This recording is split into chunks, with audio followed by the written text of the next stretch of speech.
I am in support of the bipartisan talk. The only thing is possibly on the subject matters which they may differ on, but I want to say a lot of sacrifices have to be made, and we want to ask the Honorable Raila to accept what has happened. As we continue walking around looking at the projects of CDF and looking at the country Kenya, in terms of our bipartisan, I think for us we want to see both teams sitting down. And I want us to appreciate what both teams are talking about. All of them are issues of this country, and all of them will build our country.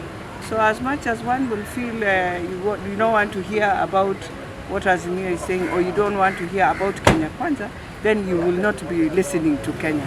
So for us, we want to hear. The team has sat down. The team will look at issues. Those that they can't work around, they put it aside.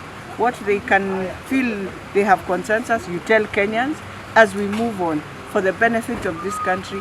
I know the Prime Minister really said he will build the economy. I think this is the approach that Kenyans have been trying to really looking forward to, so that we reduce the element of anxiety, reduce the element of demonstrations, reduce the element, because the environment has not been a good environment for purpose of doing anything. It has not been good for talks, it has not been good for the economy, it has not been good for virtually everything in the country. So this space that's getting created, in my view, would be one of the best things to do as a country.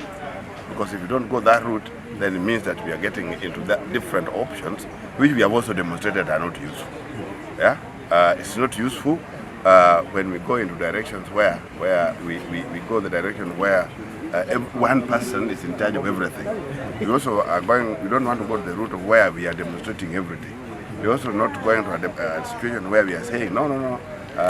People who are players are also referees at the same time. So particularly this thing of IEBC, in my view, it's a very useful direction for purpose of talks. We can't have elections we can't be in chaos every single time we have elections.